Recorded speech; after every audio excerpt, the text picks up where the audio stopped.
Hello and welcome to The Diverse Bookshelf with me, Samia Aziz. On this show, I interview incredible authors doing a deep dive into important themes and issues while talking all things books.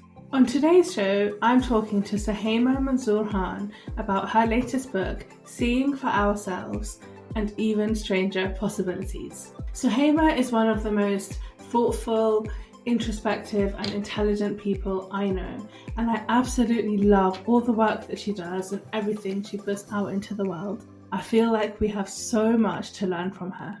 Seeing for Ourselves feels quite different to Suhaima's other books. This is a little bit more personal, more reflective, and it offers some real personal reflections on identity, faith, belonging, the Western gaze, grief, love, and activism. In her book, Suhaima encourages us to move beyond the white Western gaze and focus on the only gaze that matters, that of God, Allah subhanahu wa ta'ala. It's such a powerful little book, forcing us to rethink our values, ideas, and intentions, and encouraging us to embrace our true, authentic selves away from the gazes upon us. Suhaima Manzoor Khan is a writer, poet, and educator disrupting understandings of history, race, knowledge, and violence. She works to equip herself and others with the tools and faith to resist the unlivable conditions we find ourselves in and work towards another reality.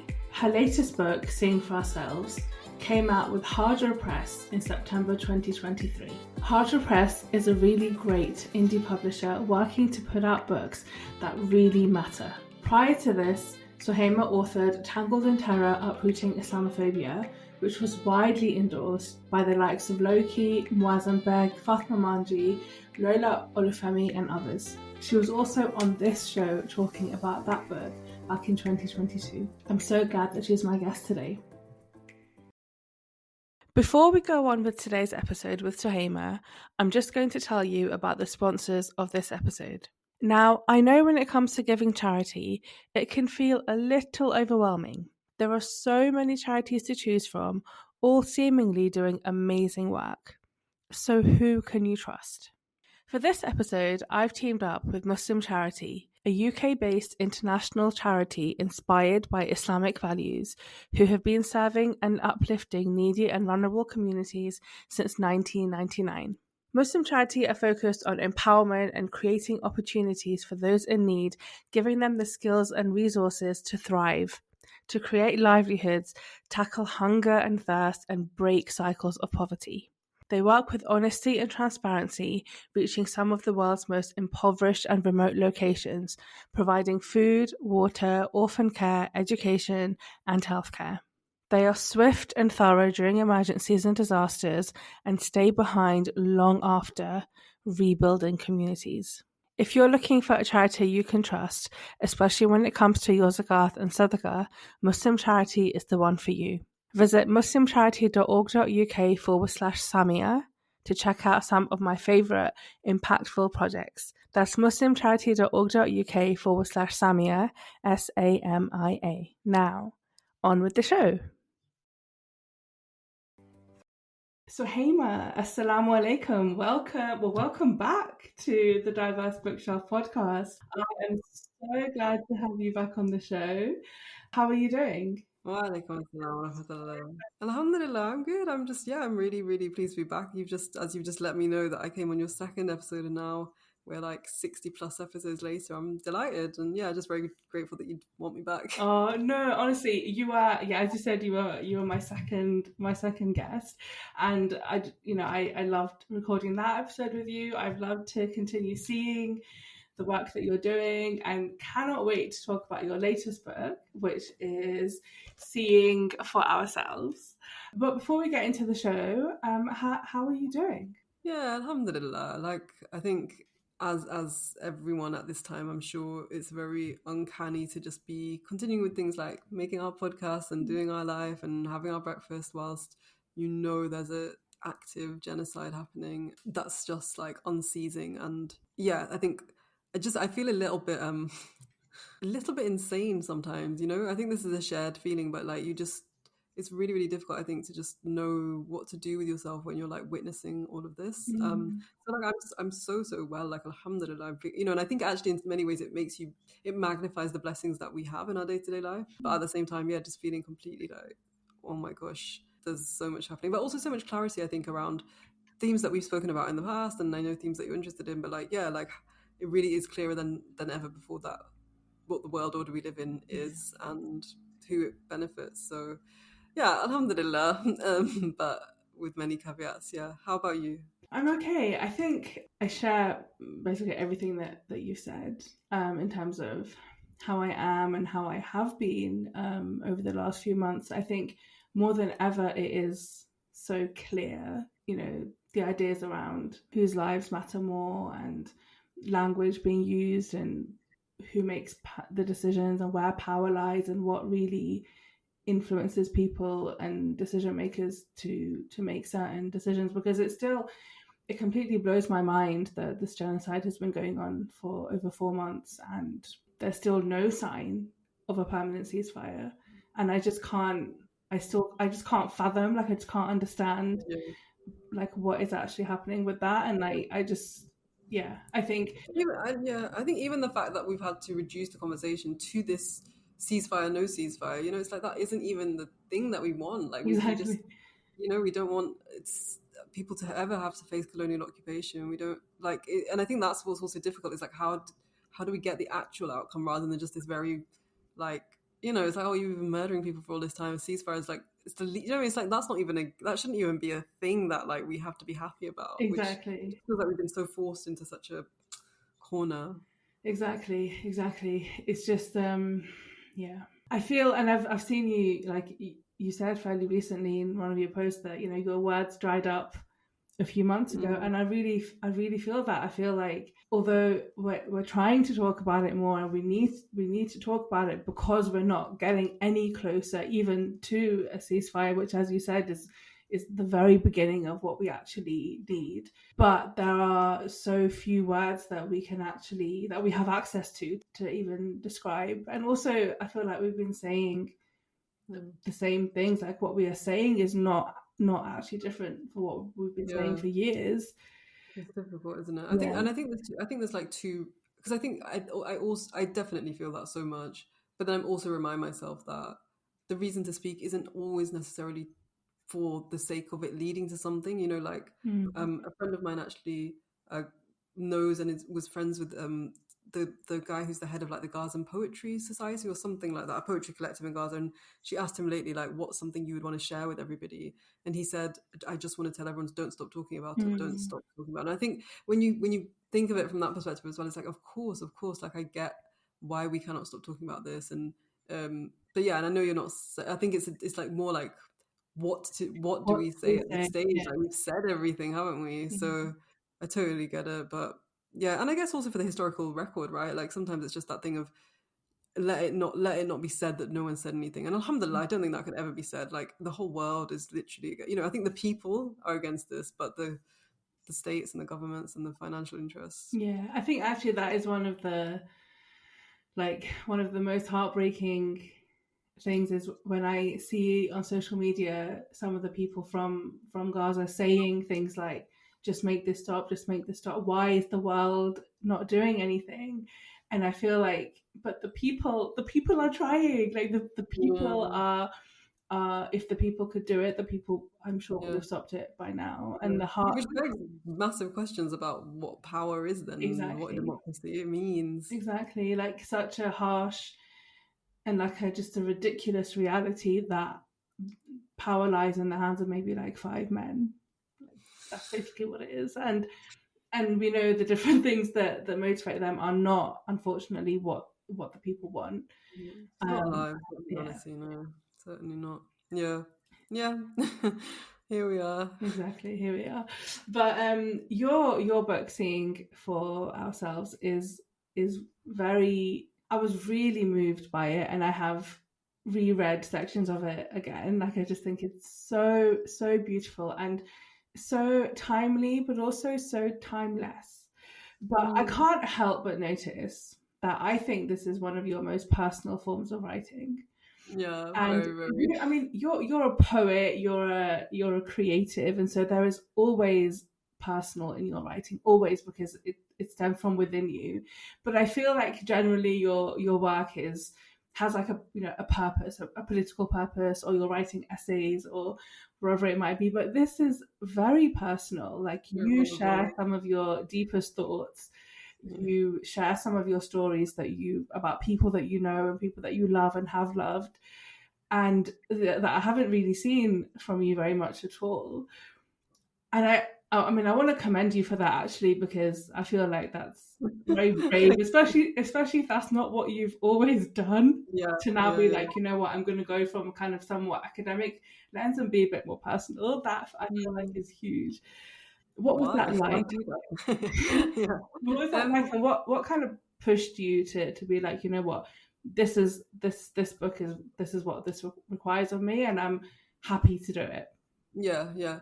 I think so. At the time that so this book is published with Hydra Press, who are really brilliant in the sense that they're really cross genre. Hmm. So you can kind of write any form you want.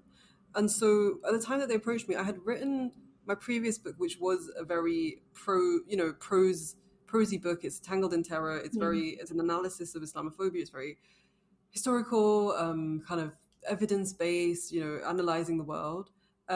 And I think whilst it was felt really important as a project, it definitely, I definitely had to, in some ways, I think the toll of it was quite heavy personally, in the sense that you're learning and taking in all these things about Islamophobia, but then you're living in this Hmm. Muslim body and you are living with all the repercussions of that. And I think in that project, the chapter that I had most enjoyed was one where I was looking in particular at the impact of Islamophobia on Muslims as Muslim.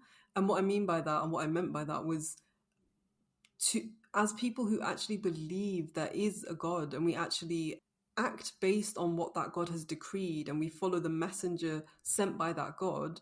What does it mean to then live in a world where that knowledge is not only criminalized but actually just deemed illegitimate and just not seen? Hmm. And so I think the reason I kind of had to turn inward for this book and wanted to was because I, I guess two reasons. One is that I really and truly believe that from poetry, it's a lesson I've learned, that people are most motivated by stories. Hmm. Like, we're storytelling beings, and I think God tells us that by sharing so many stories throughout the traditions of the Quran, with Hmm. all the different revelations that have come. It really, we're people who respond to stories, and so I think there was something about knowing that if I went more inwards, it actually could have a more impactful, resonant like consequence for a reader, than when you just share something that's quite analytical, where I think a reader can go, oh, that's wow, fascinating, but not feel that, oh my gosh, this must move me too.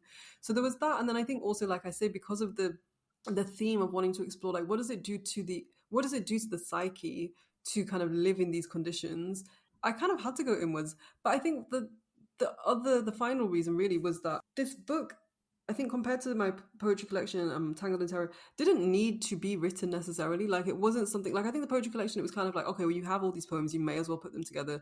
Tangled in Terror, I felt like there wasn't an accessible book about Islamophobia, so we may as well write that. But this book was like, you don't need to write it, so then what's the purpose? And as you'll know if you've read it, I get very caught up in the intentions behind the book, like, why have I written it? But I think therefore it forced me to also go inwards, because it was like, I suppose it was like, there's only something worth sharing if it's also a lesson for yourself. And this is something that my teachers have often said to me, is that when you speak first and foremost to yourself, right? And we Hmm. see this amongst, like, the tradition of Islam, that really, you're the first person who needs to gain something from what it is that you're thinking. And so I think all of those things forced me to kind of just reflect. And also, I think it was actually just nice to be able to kind of use my own experiences as the knowledge basis for the kind of conclusions that I was coming to. And in fact, not even treat it as that. I think I was trying to get away from that Western methodology of like, here's an experience and here's what I extract from it. But yeah, I guess at the end of the day, the thing that I'm an expert in, and the thing that I have the most experience of, is my own life Hmm. and is my own self. And so it became a really obvious point to work from, to figure out these other themes that I'm trying to think through around being seen and not seen. Hmm. That's really, I mean, just really insightful hearing you reflect on that. And actually, like, a book about being seen and unseen, I guess it can't really be anything other than personal, because it's about you being seen and unseen, and therefore us being unseen and unseen. It's not just about a group of people. And I think, there's been a lot of, and you mentioned this, there's been a lot of commentary just about, the sort of the gaze, the Western gaze, and the way in which we are objectified. But what you do is you kind of pull us towards thinking about the way that we see ourselves, the way that we see Allah and the sight of God, and also just how limited our sight is, and what would happen if we could just see, Allah's, if we could see what Allah sees and what Allah plans and what Allah does, if we could really allow ourselves to understand that every single thing that happens and every single thing that is has been put together by Allah with the most intricate of planning that we can't even fathom. Like, we can't even understand, if Allah knows every leaf that falls, but there is a meaning and an entire system, an entire like complex web of ecosystems and seasons behind that. But all we see is the single leaf falling, and all we understand is, okay, autumn is here, or we're transitioning into winter, like whatever it is. We have like such a minute and such a limited way of understanding that, and thinking like, oh, but this, we understand our world. Like, it's so huge. But we talk about this idea of seeing from the eyes, but also seeing from the heart. And I just wondered if you could reflect on that, because you write about how, everybody that looks upon us or looks upon a person in some ways objectifies that. And, as Muslim women especially, and people of colour, and Black people and minority communities the world over, looked at upon a certain way, and there are implications of that. People come with sight, with prejudice already, and stereotypes and agenda. But you say, and you remind us, that it is only, Allah's sight that doesn't include all of those things, that almost like transcends that, because it's so powerful and it's so sacred. And actually, if we think about it in those terms, then we can think about who we are on our own terms, and not by the the powers of those that look upon us, and even that we even look upon ourselves. But I wondered if you could reflect on that, because it's such an important. I think what kind of happened in the process of writing the book was that initially I realized I wanted to write about just being, all my life I've kind of written, even the analyses that I've done that are quite like critical, there's still kind of a level at which I'm seeing myself through the eyes of a white voyeur, and I'm kind of, even, and I, think about it in so many different ways. Even recently I was sort of thinking about even my whole identity to some degree is arguably just a response to whiteness, in the sense that, why did I ever learn to speak in the way that I speak? Why did I ever learn to dress in the way that I dress? Why did I ever learn all of these things? And so I suppose when I began writing that book, I realized also this is something that has, like you said, it's been done to a large extent. Frantz Fanon and W.E.B. Du Bois, like these are all theories that aren't new in terms of double consciousness, that, I know that I'm being seen by another, and I'm seeing them seeing me, and I'm seeing myself. But what I kind of found was I got a bit bored. I was kind of just like, you know what, where is this going? And I also felt like there's an irony here that I'm banging on still about whiteness. I'm banging on still about this white gaze. And I've said, and I've purported by being a Muslim, that the most important gaze in my life is God's. But in reality, in the work I do, in the writing I do, is that true? And so then I think it became a kind of thing of like, what would it mean to write this book? No, kind of, and eventually what I was trying to get to was like, actually, it doesn't even matter what people think of this book, because the really only reception I should worry about is the fact that, and writing is quite a heavy responsibility, in the sense that it's got a risky thing to do, right? Because you're putting down a something that's going to last. And on the Day of Judgment, you'll be accountable for these words that you put out there. You can't really take them back if in publishing industries, you have said them.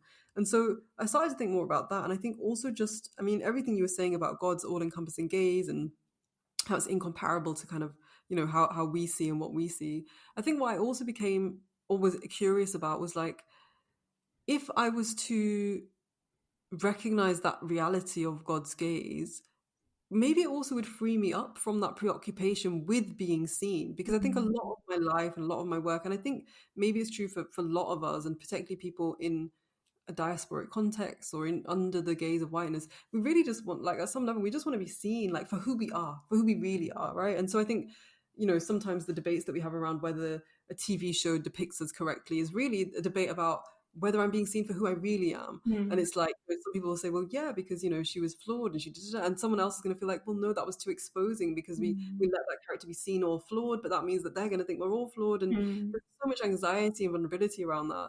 And so my thing was kind of like, what if I knew that that my creative sees me already? And what if I just deferred all sight to, rather than being preoccupied with, because even that subtitle, seeing for ourselves and even stranger possibilities, I even kind of was like, to see myself on my own terms is to kind of presume that that's the best outcome, that my terms are the most important terms and that I am like, the superior, I don't know, my sight is the superior sight, when in reality, we know from God that he understands all, he's the all-knowing, he's the all-seeing. And so I was just curious about what that would allow me to imagine, because I guess a lot of my work to this point and a lot of the conversations I end up having and questions people ask me often are around imagining, right? Like, what can we imagine for ourselves? What can we imagine for our futures? Like, how can we imagine a different world? And so for me, it was like, what if I'm not what if I'm not the best person to answer that? What if God actually is the knower of all possibilities, right? Like, what is, what could be, what has been. And so I think that it was the book is just like an exploration and a kind of endeavor to contend with that. And I'm really, I guess, at some level, what I'm really thinking about is, what does it mean to treat an Islamic epistemology, an Islamic way of knowing, really seriously? And we know as Muslims, like, one of the fundamentals of our faith is that you believe in the unseen, you believe in things you cannot see. So if we took that as a serious form of knowledge, which, by the way, is antithetical to kind of Western scientific epistemology, which is that only what is observable is real, and therefore only, what is empirically noticeable. I feel the wind against my skin, I smell this thing. All of those things are the only things that are real. What that means then for how we might imagine different realities is huge, in the fact that if we believe in the unseen fully, we believe in it. We know there's angels, every handspan there's angels. We know that God is all seeing. We know that there's 2 recording angels here for me, there's 2 for you. We know that there's a kitab that we have. We know that when we sleep, we're entering the realm in which also, the souls of the dead are in. All of these things, if we take that really seriously, what does it allow us to imagine? And I think actually a really good kind of moment to think about this is now that, in this moment of genocide, we have certain strategies, we have direct actions, we have protests, we have all of these things. But to some extent, we are seeing the limitations of that. Like, within a democracy, but we actually realize when it's not democratic, we're not heard, our voice doesn't mean much, our witnessing doesn't mean much, our doing doesn't mean much. So I think it is a really important moment to think about, well, what has Allah already long before told us about how the world works, and how could that inform our strategies? And I talk about the fact that we genuinely and sincerely believe that hosts of angels helped a party of Muslims win a battle against the Quraysh at Badr. So what does it mean to believe that? Like, how could that inform how we're seeing the world now and how we're seeing ourselves? So it's not just, I think one thing I didn't want the book to be is like a bit too self-indulgent, right? Because I think it's personal, but I think there's a point at which it can just become a bit self-indulgent, that you're just reflecting on your own self, and that can be very nafsi as well, I suppose. And regardless, I think writing a book is a nafsi endeavor. But I think what I'm trying to do with this is like really invite people to, if we did treat Islam as seriously as we purport to, and perhaps, inshallah, other readers are more brave than me and do that.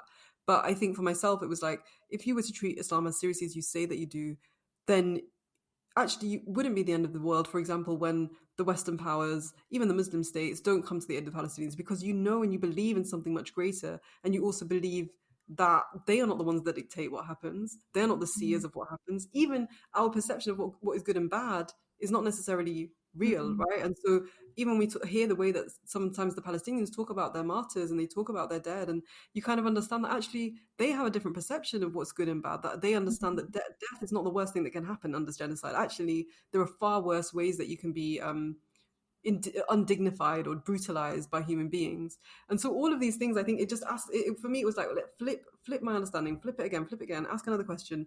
And I suppose the tricky thing about the book is that I don't necessarily offer conclusions, but I think that's also a kind of trying to draw on an Islamic epistemology, right? That in terms of, I'm not someone to give you conclusions. I'm not a learned person. I am not a scholar. I am, far from being the Muslim I would want to be. And so instead, it kind of was like, what I can offer is just, this is the journey I've been on, and I believe others have been on a similar journey just because we've grown up in a secular Western context. And so I hope, inshallah, by offering those questions, it also might allow someone else to go, do you know what? Oh my God, I've also been beholden, even when I thought I wasn't being beholden to this white gaze. And subhanAllah, what would happen if actually, I did exalt Allah in the way that when I say subhanAllah, I say I'm exalting Allah. Yeah. No, I really love it, because I think, growing up in the West as a Muslim, and then like as a visible Muslim as well, I feel like we have an obsession on some level as to how we are viewed. Yep. Although we complain all the time about being made into, the palatable, the good immigrant, but we are also, in some ways, we're seeking that and we're searching for it, and we are falling into that trap, or that, I don't know, just that system. Yeah. And how liberating would it be just to free ourselves of it and say, you know what, actually, it doesn't matter. It doesn't actually matter. Although, yeah, there may be policy issues and there may be, some negative outcomes, but actually in me, it doesn't matter if the Western gaze looks at me as oppressed, because I know I'm not oppressed, and I know that Allah knows I'm not oppressed, because I'm not being oppressed by my faith. And just to really hold on to that and to really lean into that, I think it is so liberating just to even think about being able to do it, let alone actually being able to do it. Because being able to do it is, I don't think is that easy, because of how rooted we are in this world and how much we feel like it matters because of our attention or our connection to the dunya. If I'm not perceived as being nice, I may be turned down from a job, I may lose money, my neighbors won't like me, and that kind of like real everyday impact. And I think it's not something that can be done overnight, but I think it's so empowering and so liberating to just even just to think about it, that like if I remind myself on some level, even if I'm not able to do it, if I just remind myself that, you know what, Samia, at the end of the day, it doesn't matter. What matters is God and my connection to God, and the fact that like there is freedom within that. But one of the other things I wanted to talk about on this actually is that, like, we know that in Islamic tradition, and you write about it in the book as well, that actually God doesn't want us to be show-offy, right? He doesn't want us to, the good deeds that are rewarded the most are those that are done in private, the prayers that are made in the middle of the night in our homes, the charity that is given that nobody else knows about. Like, those are the things that are most beloved to God. And if we are true to ourselves and true to our faith, those are the things that we should be striving to do more of. But what the world celebrates and what the world rewards is external good deeds or external achievements. It's giving charity publicly, it's going to the mosque and making noise about it. But it also kind of goes with this whole thing that if we should be more sort of like unseen, or actions should be unseen. But being Muslim in the West, we are so visibly Muslim. We are always seen. The attention is always on us. And I just wondered what your kind of thoughts are about how do we navigate that? Like, it's like there's two things that are just opposite, and they're just at odds all the time. Yeah. And I think this is why that, like, I'm really glad you've laid it out like that, because I think that is precisely where my kind of fixation comes from, is that my whole life has kind of been about being so visible, what you do in response to that. And again, building your identity in response to being so visible. But then I think also, like, on top of what you've said, there's also this element that we're living in a society and a kind of moment where freedom is also equated with visibility, right? So, like, if you're only really, justice is framed as if you are seen in a position of power or you're seen at the table, that means you've attained justice. E.g., now that you have a brown prime minister, that gives you justice because it's you're visible in a position of power. And so, and we see that in all sorts of ways, that like the fashion industry is becoming more fair once we're more visible in it. And so I think there's also something that does to our psyches, where it's like we begin to internalize that my visibility at somewhere is also equates to me being more free or having more less injustice. And so I think you're right, there's a really, really difficult thing to navigate here, because on the one hand, yeah, we're being told by God, be unseen, that and really, why be unseen? Because it's about sincerity, right? And I think for me, when I explore these ideas and think about them, it's really exciting, because I would say, like, hand on heart, for me, quite candidly, it's very difficult to be fully sincere when you're visible. And I think the more visible you are, the more, if you have a public platform and, as your podcast grows or as your Instagram following grows, whatever, I think, and, inshallah, that's not the case for others, but I think for me, there is a question of sincerity, just because how can you retain your absolute trueness when you're so aware of other people's perceptions? I think that's what is an interesting question for me. And one of the stories that really inspires me and speaks to the theme that you were just talking about, like, why this is so exciting, is really that story of Abu Bakr radiallahu anhu, when he's told by the Quraysh that, oh, your friend is alleging that he went to Jerusalem last night, over one night, and this is a journey that they knew takes days and days on camel. And Abu Bakr radiallahu anhu doesn't even and I really, really can't ever get over this, but the fact that all he says is, did he say it? That's his first question. Did he, sallallahu alaihi wasallam, say it? Because that is the barometer of, if he did, and then he goes on to say, if he said it, then it's true. Full stop. End of story. Why that fascinates me so much is that he is not doing that to, like, seem radically cool. He's not doing that to be like, I'm just like, I want to be called a Siddiq, I want this title of being the most truthful one. And likewise, he's also not doing it from a sense of, he's not motivated by a sense of, this is going to seem so awkward, I'm going to seem so, like, stupid, people are going to perceive me as being so, like, and that's in a society where they believe in God anyway. So no, it's not, there are certain beliefs you can hold. But I guess what it makes me think in the context of visibility versus being unseen is that I just think it's a kind of time where we have to fight really hard against all of these paradigms, basically, that I think are antithetical to Islam. I think that, yeah, you're right, because we are visible, but we're not seen. And I think that's the difficult thing. It's like, we only visible as security threats. We're only visible as criminals or, like, risks. And so for me, I don't know, and I don't really believe that there's a way that we can kind of re-narrate our visibility. I don't know the way we can co-opt it, because you can't really, the security state is so huge and these narratives are so big. The Palestinians, we're seeing them, everyone's seeing this genocide, but it's not leading to the justice that we've been promised comes with visibility. It's not, when you think about it, that is the promise that those particularly early social media posts were coming from, is this promise that if we show you our humanity, if we excavate for you our realities, and if we film it and we put it on video and we put it on screens, you will deliver the justice that is promised to those who are witness. But that's not the reality that we're living in. And so, yeah, I guess for me, like, I don't know about navigating, but I think the conclusion or the kind of place I find myself at is just trying to find the balance, I suppose, between using visibility strategically. Okay, you are in the world, you're going to have to be there. What are you going to do with the fact that you're seen?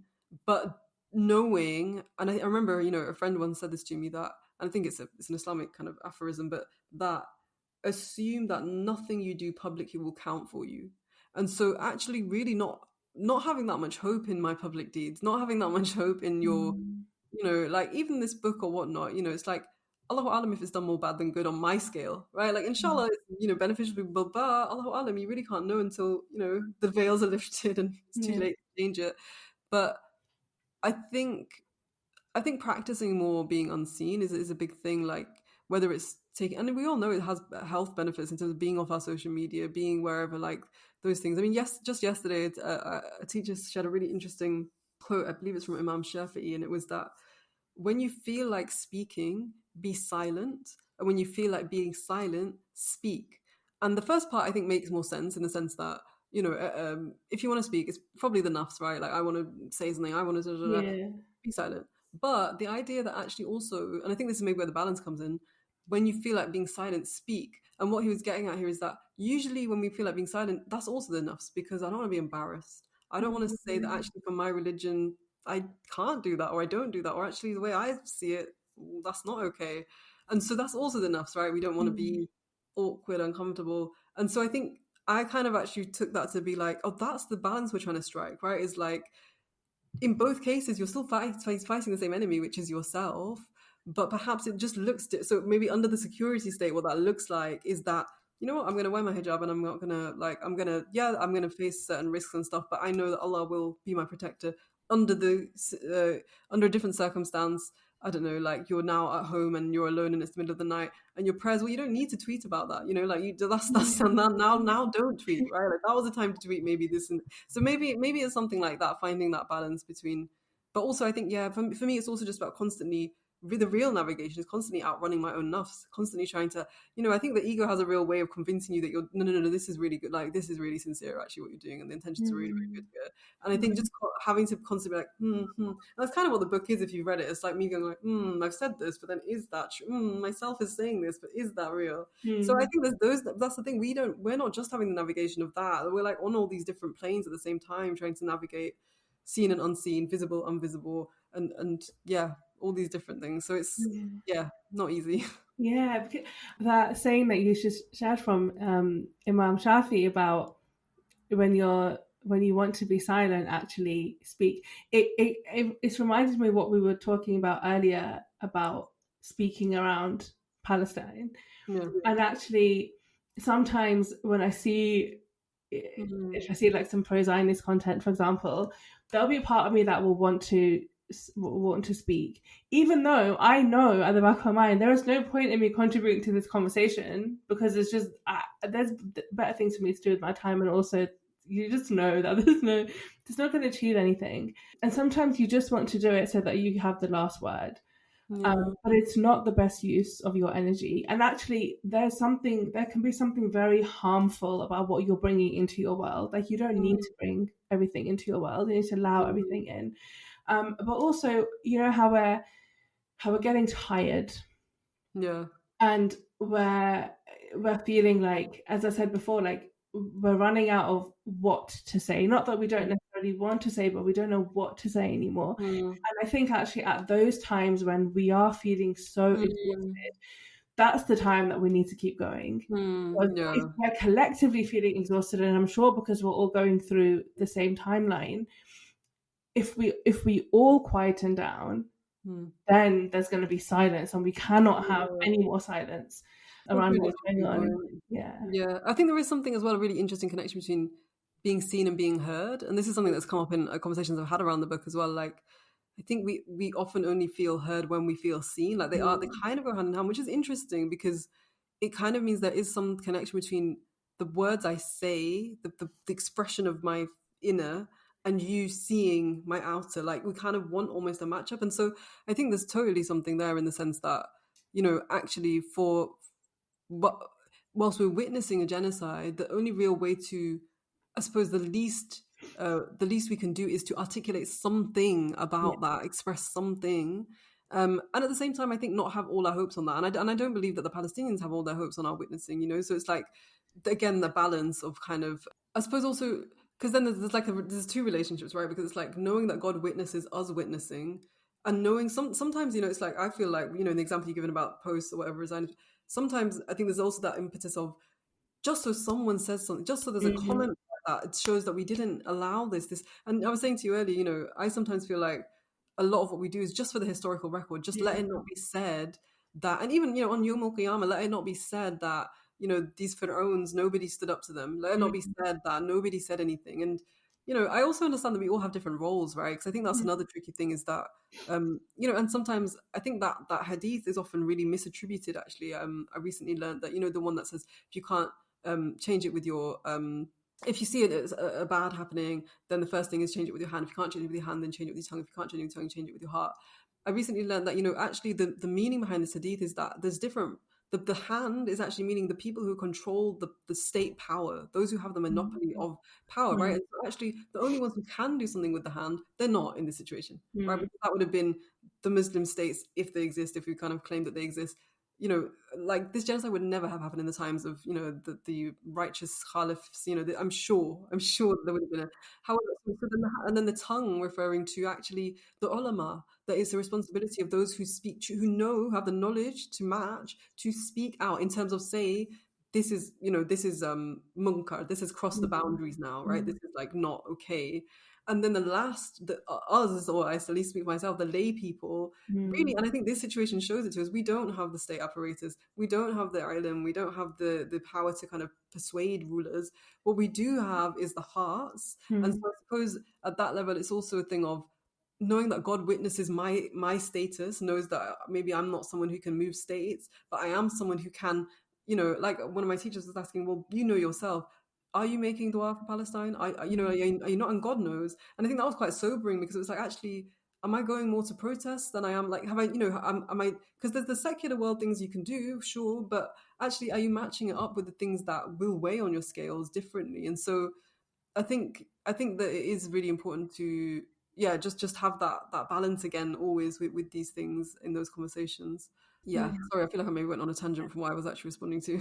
No, but that actually leads on to something else I was thinking about when you were talking earlier as well, about, although we are being shown what's happening in Palestine, but are we really seeing them? Are we really hearing them? And I say that because I feel like the Palestinian liberation movement, like the activist movement, I remember, like, I've been on protests where, takbirs are being shouted and there are chants in Arabic and there are du'as being made. And there is, at the same time, there's this call that's like, oh, no, but you shouldn't do that, because this has to be an inclusive space. We have to understand that there's people of all backgrounds and all faiths here. And what I feel is happening actually is we're taking what's happening in Palestine and we're stripping it of its Muslim identity and its Muslim soul. But actually, if we really hear it, the people of Palestine are speaking Arabic because that's their language, and Arabic is the language of the Quran, right? But they are, not only are they speaking Arabic, but they are speaking spiritually. They are making dua, they are saying Alhamdulillah, they are Allahu Akbar, they are calling on Allah. They're not just calling on the people of the West or the people of the world, they are calling on their Lord, on our Lord. But when we talk about the situation, when it's spoken about in activist circles or spoken about in the media, it is addressed as a humanitarian issue. Yes, there is a humanitarian element of it for sure, but I think there is something so actually harmful in removing the fact that these are Muslims and these are people that are calling on God. And there are people in Palestine that are not Muslim, for sure. There are Christians and Jews and other groups, and maybe people growing up in Muslim families that are no longer, by their own choice, not Muslim. But overwhelmingly, they are Muslim. And actually, it feels like another way that we're erasing Muslim identity. And I do it myself. Like, I remember there was a time when we'll think about hijab not just as being God's command, but I'm doing it for the male gaze, or I'm doing it as modesty, and we don't allow ourselves to really just say, actually, I'm doing this because God has asked me to do it and because I believe. And it's the same with fasting. We fast to feel the plight of the poor. Maybe that's true, but actually we fast because it's been decreed by Allah, end of story. All the other things are a bonus, right? But there is something, and to see it happening with Palestine increasingly, especially when what we see from the other side is, sheer Islamophobia in how the Palestinian liberation movement and activists have been spoken about.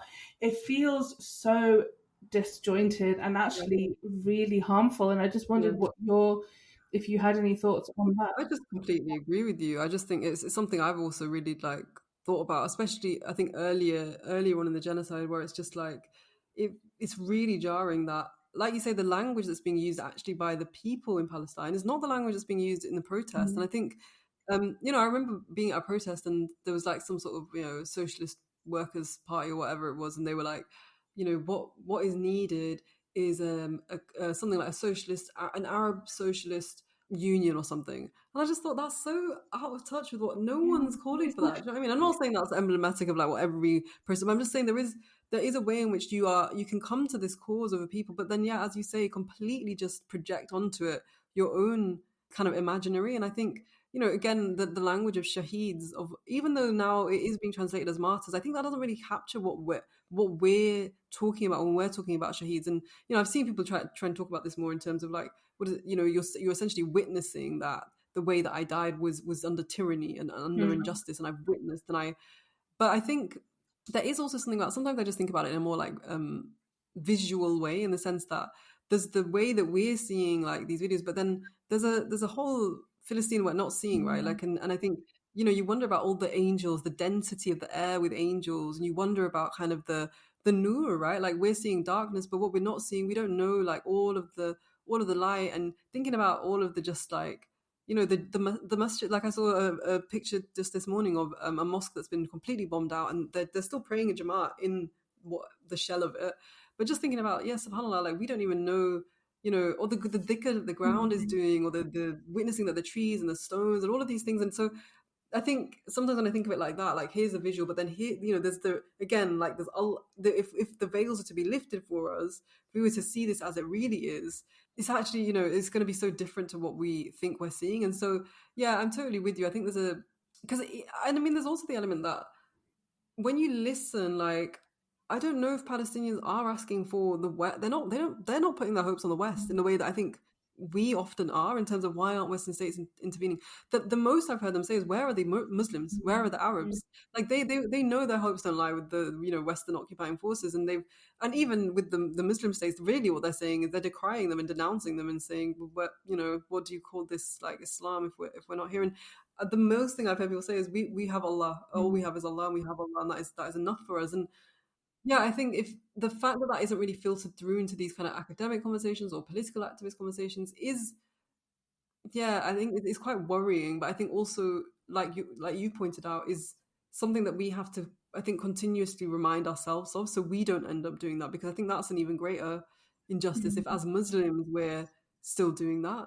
But I think it's like you say, it's not just, this is just an issue, I think, that clarifies it, but we see it across the board with all sorts of things, the ways that whether it's sanitizing, whether it's like whatever you want to call it, but it's essentially a secular lens, and this is really what the whole book is about. A secular lens can never capture our reality, and will we then be brave enough to step outside of it and be who we're asked to be by God? Because I don't think you can be who God's asking us to be under a secular gaze. Because even like, for me, there's a huge unspoken obvious thing in all of these Palestinian conversations, which is really, this is where, and you can't say it because of the security state, but it's like the reality of armed jihad has a necessity, and you can see why, and I can see why, and you can barely say that sentence without kind of like, I feel already like, like any kind of way to laugh that off or something. But that's because, and that kind of is, I think that's the crux of what does it mean to be visible but unseen.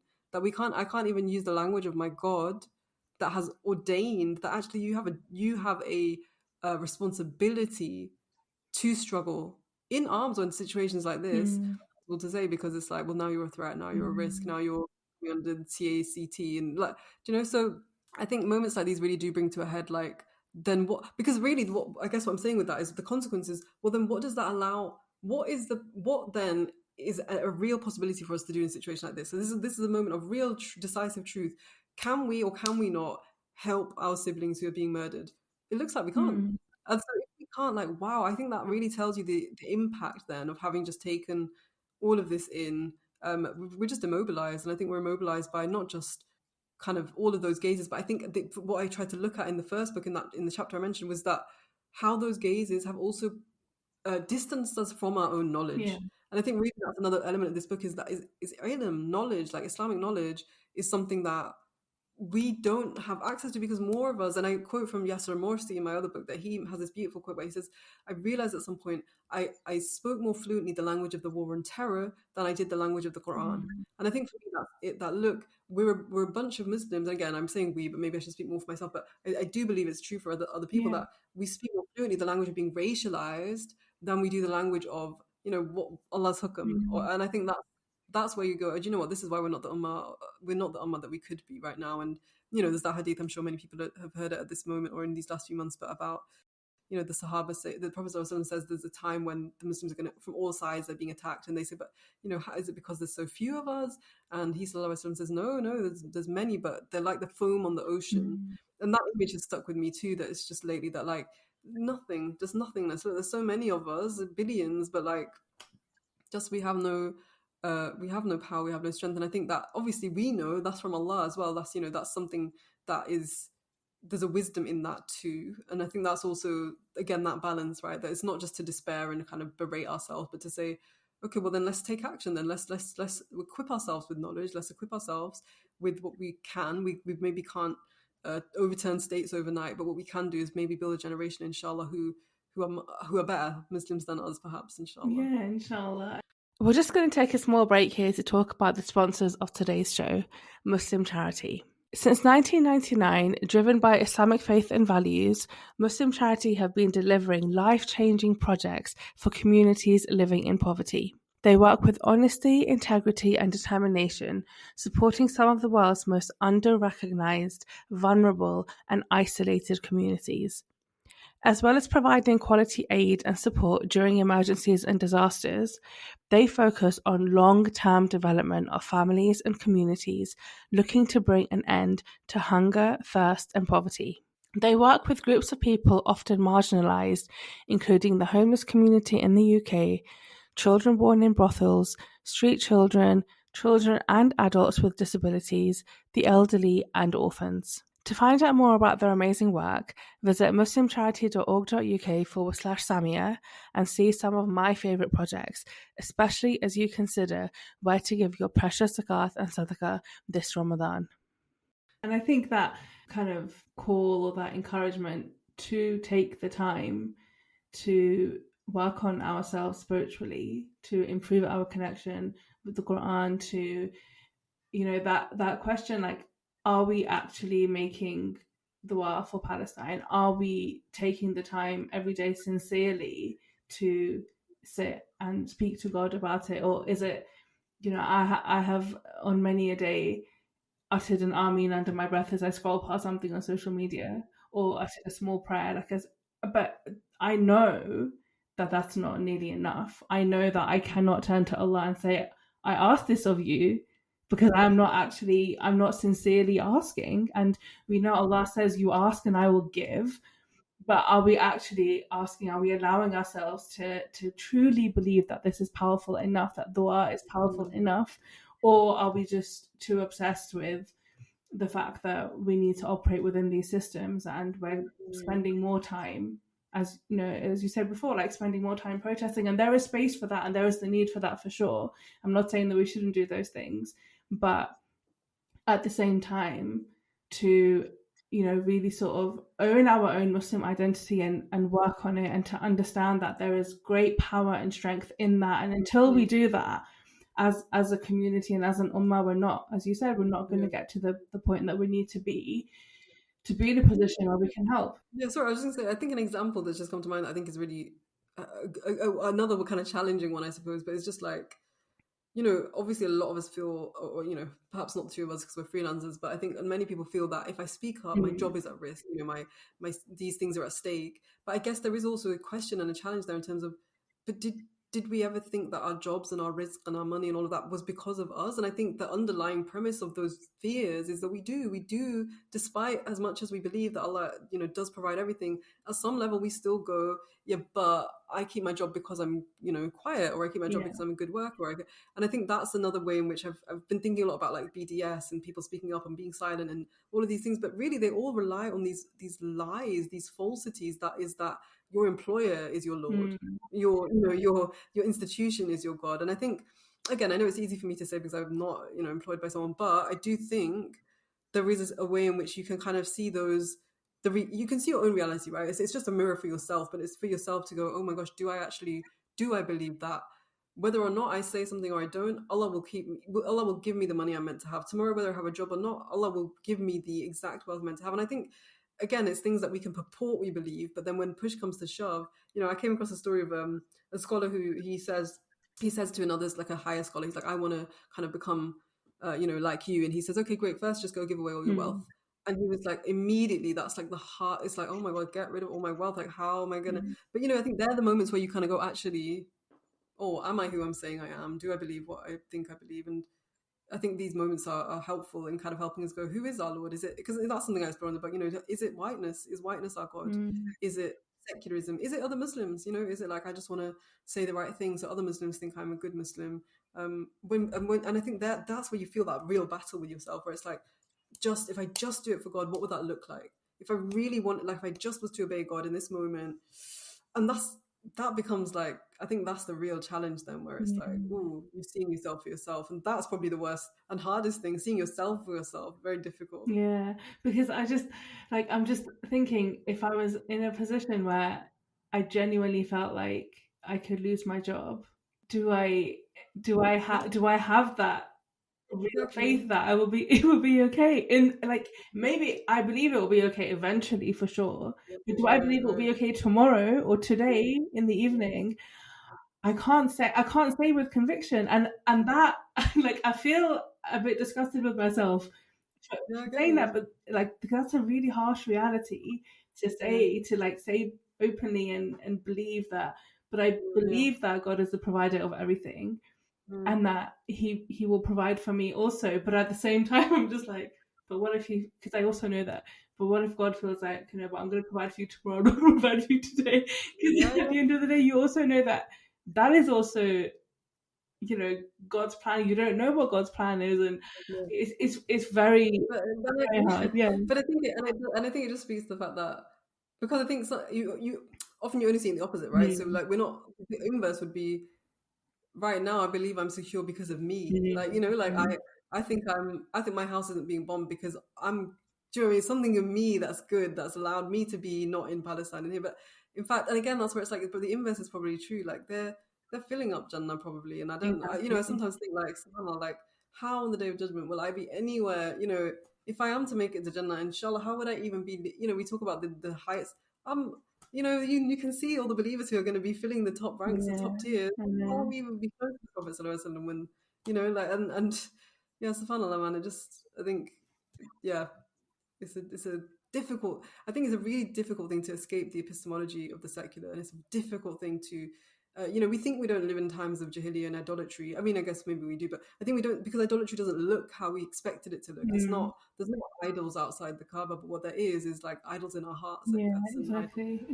I think it's important as well, like, it is a struggle.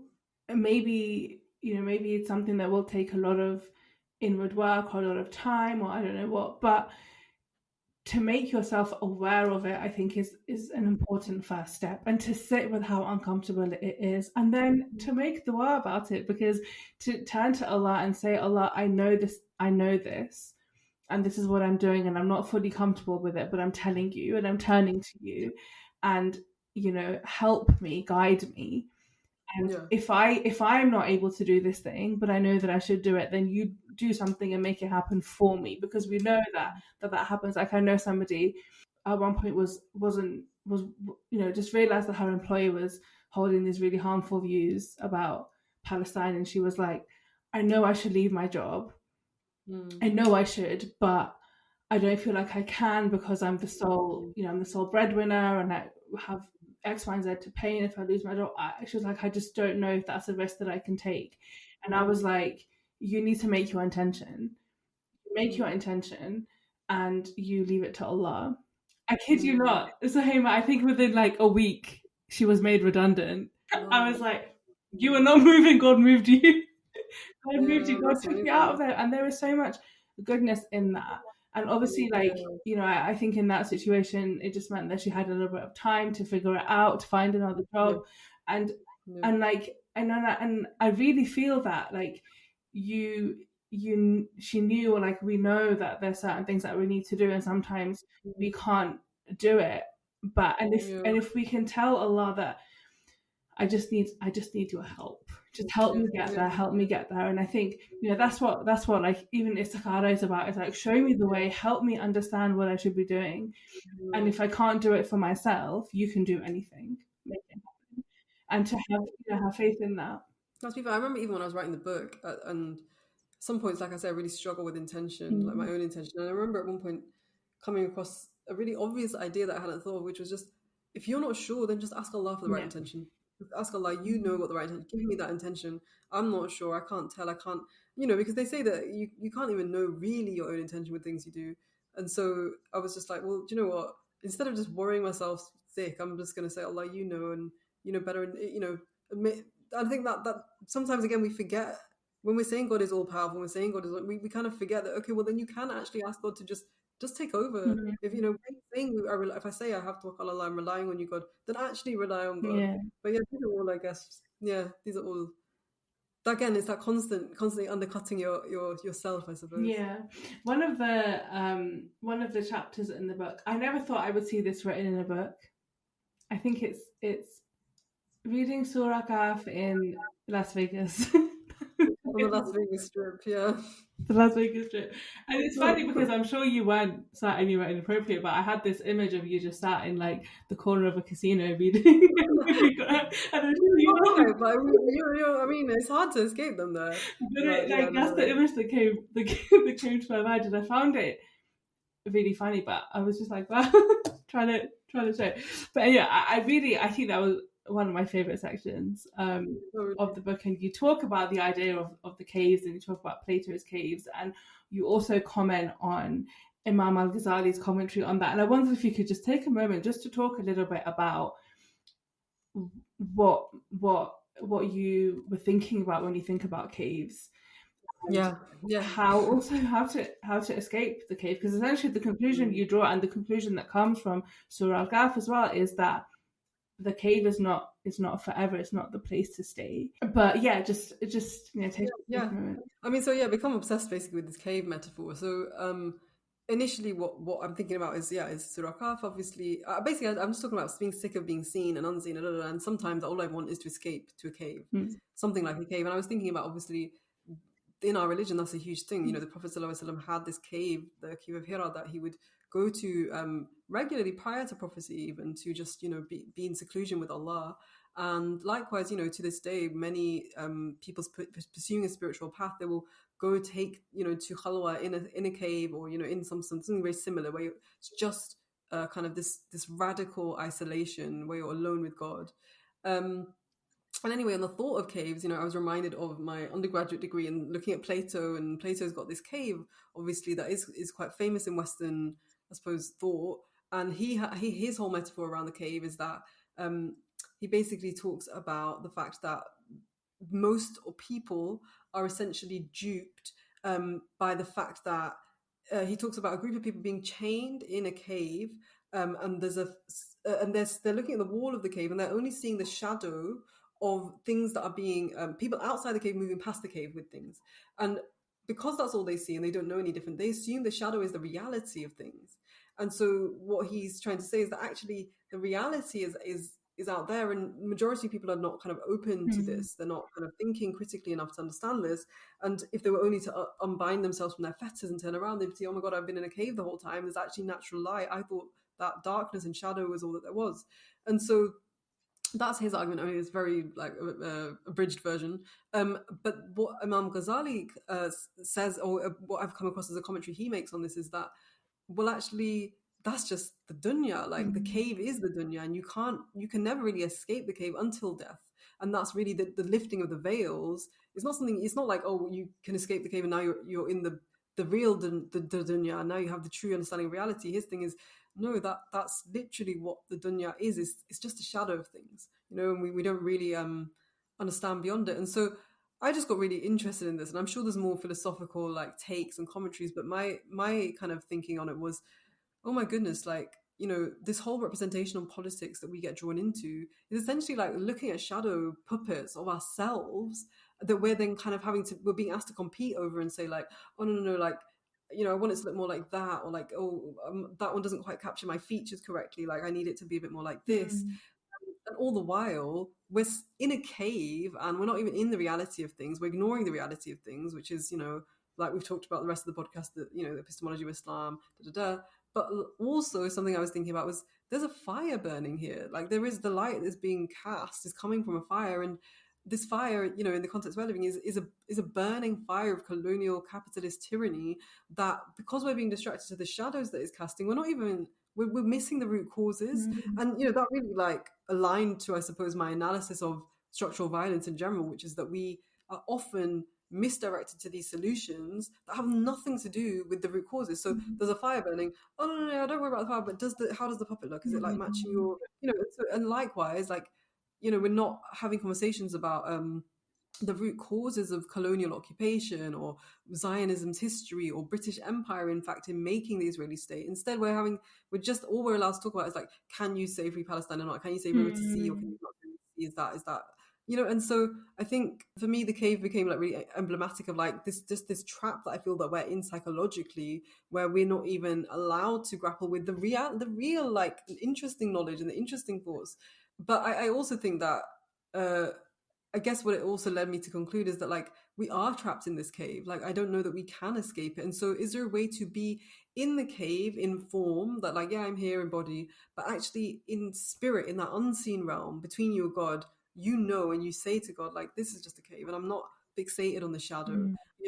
Even if I can't put out the fire, I know that this is just a fire of the dunya. There is a real fire that I'm trying to avoid. And therefore, there's like some way in which I think that can impact our psyches. But I think for me, the main thing was like, let us not be diverted to these debates that have nothing to do with our well-being or our ability to live, or even our ability to escape the cave. And I think that idea of escaping the cave is just a really powerful one, in the sense that I think at times like now, we're all feeling crazy, like you're kind of like being gaslit like globally, and you just want to, it's like, how do I escape this? And you kind of can't. And it reminds me of I came across this idea that the reason that we need sleep is that we're the ruh, the soul, is actually an alien, it's an extraterrestrial being in this realm, right? We're not made for this realm. And so you need to sleep for the soul to be able to go back to where it came from, just for a brief period, just to be able to have some respite from the dunya. And so I think in a way, like, the cave is unbearable to be in it. In some ways, like, being in this world is unbearable. But if you find it unbearable, I think there's a kind of a hope in there that, alhamdulillah, because they say that the dunya as a sijin is a prison for the believer. And so actually it's good hope and good sign that, inshallah, we are believers when we find the dunya to be a prison. But if we're loving being in the cave and we're like, oh my God, I love the shadow and I want to be, I want to have a better, then, alhamdulillah, maybe that's a sign that actually kind of self-reflect a little bit and wonder, like, is this that? Because I think it's always about, for me, I always think about, like, is this the highest horizon? Is this the highest offer that I can be offered? And like I said about myself, like, oh, why am I thinking that the best thing I can possibly achieve is to see myself for myself? And so, yeah, the conclusion I landed was, let me just close my eyes, forget the shadows, forget the cave, like, just be in the cave. I'm here, but like in my heart and in my mind, I'm elsewhere. And I think the difficulty is then, allowing that to impact how we interact with others, right? The Prophet ﷺ is our example. We must be loving beings. We must be kind. And, he was someone who's not attached to the dunya at all. And yet every single person that he met felt that they were the most important person. You felt that really, like, you care about me so deeply. So I think we have the example of how to live that life where you're in the cave, but you're not of the cave. And I don't know, I guess that's that. Again, like, none of the conclusions of this book are new at all. I'm basically just saying, as a deeply ignorant person who's been deprived of and perhaps alienated from my own understanding of Islam, really, because I've met people and it's actually really beautiful, who've said, and I remember a mother came up to me at the end of one of the book launches and she said, not to sound rude or anything, but like, my daughters really didn't resonate with this book at all. And I was like, all right, yeah, like, tell me more. And she was like, yeah, they were just like, well, duh, like, I don't get it. Like, why did she need to go on such a, like, what is this whole thing of, like, whiteness? And I said, alhamdulillah, do you know what? Like, that's so heartening to me that there are young people growing up who are just like, I don't get it. Like, what? Of course Allah is Allah and I believe Allah, and why would I be apologetic about being Muslim? So I am also of good hope that, people are actually not all in this position, and there are many people who would be like, yeah, duh, like, of course, this is obvious. And if that's you, then, as a listener, then inshallah that, you just in a better place than me, and you can come to faster conclusions than me. But I do believe a lot of us are in that cave. Yeah, So I think those of you who are in the cave, then shout out. I think so too. And I also think like there's, a lot of times where we know things like objectively or intellectually or like spiritually, like we know them, but we don't feel them, or like we're not practicing them, or we're not living them. Like, we know, Allah's the provider of all, but of everything, but are we actually living with that principle and with that understanding? Like, that's what I guess like the test of faith, or like the struggle of exactly how we're living our lives right now really comes down to. And I think that I'm also really hopeful. I think the generation that we are, where a lot of our parents were immigrants, coming from different parts of the world, we grew up, I think, with a lot more angst about fitting in and our identity. And I think the Gen Z, one of the things I really like about them is they're just so unapologetic about who they are. And I really hope that we see more of that, and that more people are able to find, just not feel so angsty about our identity. And I think, unfortunately, like, what you write about Entangled in Terror is the reason that angst actually comes from the system, and the capitalist system, and the pro-war, and all of that kind of like terror. And until that goes away, I think there will always be some form of angst. But because we have been speaking for a really long time, but just to end, you talk about, in the book, you talk a lot about your grandmother and your trip to Pakistan, and your sort of like, obsession with like documenting small details. And your grandmother was just like, what are you doing? Weirdo. But also she kind of said like, well, if you just ask me, I'll tell you. And I think that also goes, you talk at the start of the book, you build the scene where you're sat in this room and there's like boxes and boxes of white IKEA boxes around you. Like, you kind of have this image of you just being surrounded by all these boxes, and you're not willing to part with things. And these are your notebooks from over time, but then you also, there's like receipts and postcards and all these kind of things that you're just not willing to get rid of. And I think I was really fascinated because my husband complains all the time about me hoarding, and so I really resonate with that. I resonate with this side, but I don't want to get rid of these things, because what if I forget? Like, what if I forget that this thing happened? And I've been trying to make a conscious effort of like deleting photos off my phone, because like my memory's getting full up. I don't have a choice, but it's a really difficult thing. It's a really difficult thing to do. But I feel like there's something really deep there with you're not willing to part with not just your own writing, but different things that, like memories and mementos and things that have happened. Talk to me a little bit about that. Like, what do you think that really tells us and tells you about yourself and where you come from, and also maybe even with your grandmother and what she has been through in life? I think there's so much contained in just that very simple act of kind of quote unquote hoarding. But I guess it's something I only really noticed, like like I said, genuinely, that is in my room at home. There's just all these IKEA boxes, and it is a bit like, this is a bit ridiculous. You've got 20 IKEA boxes. Like, what are you going to do with all of this?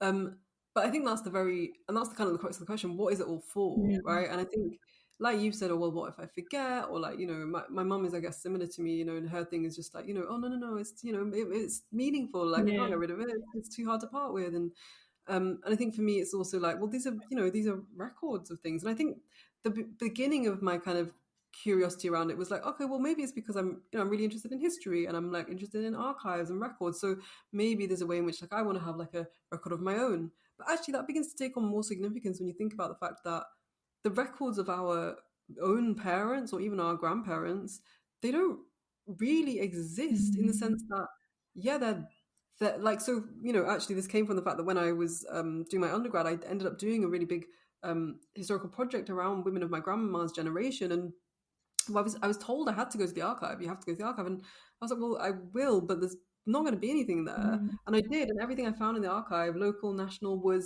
it was all deeply racist, because it was written by sociologists, it was written by anthropologists, it was written by people who wrote about them. It wasn't from them. And likewise, they'd had to leave, the majority of their life somewhere else overseas. They come here. And then really, because, they're immigrants and they're not, generally hadn't been that wealthy, they've moved from house. I think my mum moved from, there's like 8 different houses that they had initially moved between, because you're just, you're flitting between whatever's affordable financially and whatnot. And so really this idea of having things you can hold on to, it wasn't that. And there's not many things. And, even when there's so many things that my grandparents just had to get rid of. We're moving house now, so now I get rid of that stuff. So I'm of the opinion that a lot of this is psychologically a response to that kind of generational trauma that we've lost. There are no records. And if you go deeper in history, actually colonialism deliberately, actively erased the records of colonialism. And so, I talk about Operation Legacy, which was this deliberate British Empire project, which was to an order given to the colonial command center in each country to destroy, by either burning or drowning, all of the records that document what has happened under British colonialism.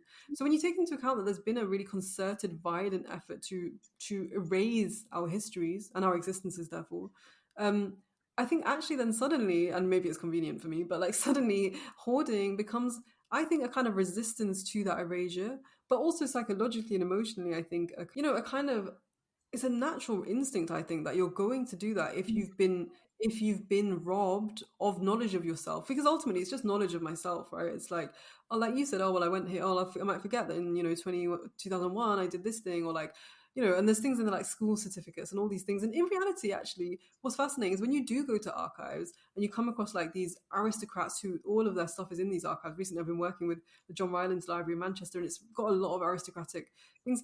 Those things are in there for them, like they'll have the things that, it seems silly to hoard, like your university certificate or your school book or whatever, but they'll have those things, their journals and all of these things. And so then it raises the question, well, who decides who's worth remembering and who's, and why are we preserving and archiving the, personal items of these people just because they're rich? Because literally, because they could afford to, because they had the money to give their names and give their items, give their possessions. So yeah, I think all of that is part of it. And at the same time, I do hold still, again, going back to balance, I do hold the awareness that all of this will go, all of this will turn to dust. And actually, I've been, like I said, I've been working with archives lately, and something I've been thinking about is, I wouldn't even want it's not that I want these things to go into an archive. I don't really want to join these kind of very white secular institutions wherein, only certain people get remembered and certain people are forgotten, and it's all about what you have. Because actually, we know that it's not about what you hold physically.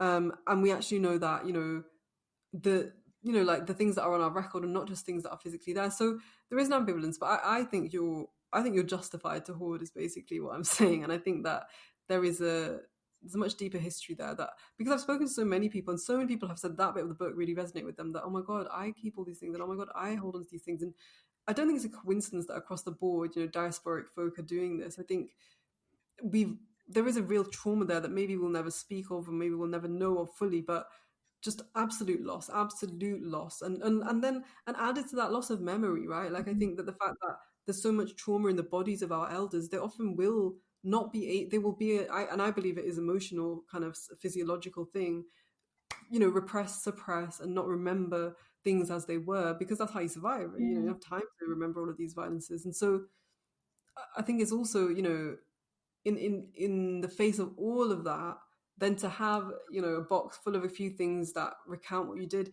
is actually like historically a significant thing. Yeah, absolutely. And especially like even now in Gaza, like we are seeing the targeting of archives, like literally physically, like records are being bombed and attacked, and everything is going, libraries are being attacked. And these are not just like cultural institutions, they physically hold memory and history, and they are being attacked. And this is part of genocide and ethnic cleansing.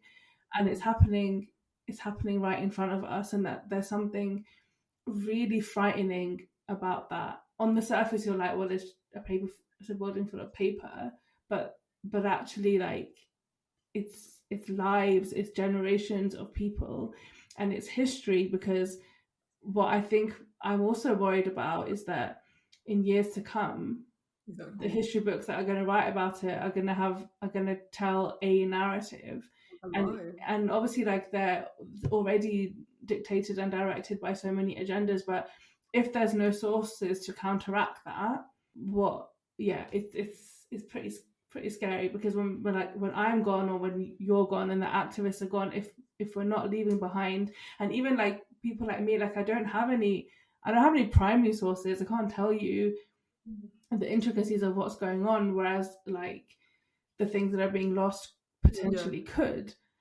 And so that's also really, I think about that a lot. I think about like like I'm only going to be here for a few number of days, but there will be, inshallah, like there may be, God knows what's going to happen to the world, but there may be generations and generations after me, and what will they know about what happened today? Let alone what will they think about like what I did or what I didn't do, but what will they know about what even happened in general? And how can we make sure that like that the truth, or like the truth as we know it and we understand it, is what is carried forward?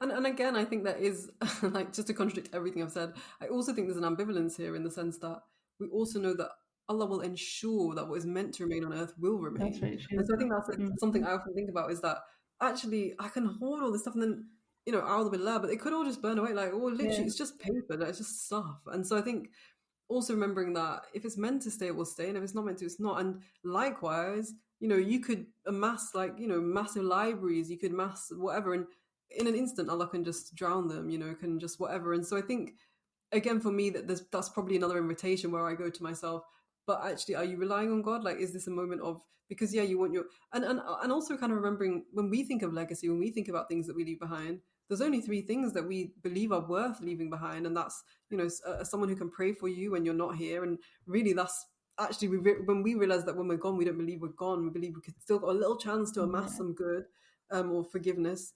And then worthwhile knowledge, like something that was actually from revelation or from the Prophet ﷺ that you've passed on. And likewise, maybe a sadaqah jariyah, some sort of well or something, whatever. So that also makes me think, actually, my boxes, do they fit into that? Allahu A'lam. Maybe there's some things in there that are, could contribute. But, I think sometimes, again, it's me getting wrapped up in again, a kind of secular version of legacy, because even thinking about the fact that we come from oral cultures, so some of this is not just the fact of colonial destruction, which absolutely is, but some of it is just actually we have come from oral culture, so it's been okay that there isn't books and physical things, because actually people have their histories in their names. Like some cultures, I know, like in Somalia, you have such a long name because your grandpa and your grandpa and your grandpa and grandpa, blah, blah, blah. And likewise, there'll be poems and songs and all sorts of things that carry these histories actually in a way that a box doesn't really. But sometimes I guess I think colonialism again has disrupted that sequence as well, though. So I think that's why we kind of suffer from that doubly so. But I guess it is just a curiosity and an invitation I ask of myself, in terms of like, actually though, like, what would it mean for those boxes to go? And I suppose being open to the fact that I think trying to just have, again, the cave thing, where it's like, don't be too attached to them, they're just boxes in a cave. But at the same time, I suppose when we see what's happened, like you're saying, Gaza, knowing that actually, like, this is really the least of our concerns, in terms of like, it's such a privilege to be able to hoard any of my own things, and to have 20 IKEA boxes, subhanAllah, to have one. I mean, I remember, sorry, it's a complete tangent, but it is related. I watched the Grenfell play, and the way that they depicted a lot of things, it was all done with the survivors of the fire, which was really beautiful. But each character had a box, and that's because each survivor only got a box. They said, we don't have time to bring everyone's things from what's left of their rooms, but we can just give everyone a box. And then there's also significance around boxes, I feel, in terms of like one box of your stuff could be the world. And likewise, 20 boxes I've got can just feel like not enough. And so it says something about power and privilege and all those things again. But yeah. Yeah, definitely. Well, thank you, Suhaima, for your time today and sharing just all your thoughts. I really hope more people pick up seeing for ourselves, but honestly, it was such an honour and a privilege speaking to you today. Oh, thank you so much for having me on, and yes, for just listening to all my ramblings. Really appreciate it. And yeah, Jazakallah khair. Lovely to be on again as a second time. If you enjoyed this episode, please follow the Diverse Bookshelf podcast on your chosen podcast platform and follow, like, and subscribe. I'd really appreciate it if you could rate and leave a review, as it helps more people find the show. Also, come find me on social media. I'd love to connect. Today's episode was brought to you by Muslim Charity, a faith-based international charity working around the world to tackle poverty, hunger and thirst. They deliver your zakat and sadaqah with honesty and transparency, reaching those in need with impactful projects all year round. Muslim Charity provide vulnerable communities with life-saving healthcare, clean water, food, livelihood opportunities and education, helping everyone to thrive. If you're looking for a charity you can trust, especially when it comes to your zakat and sadaqah, Muslim Charity is the one for you. Visit muslimcharity.org.uk/Samia to check out some of my favourite impactful projects. That's muslimcharity.org.uk/Samia, SAMIA.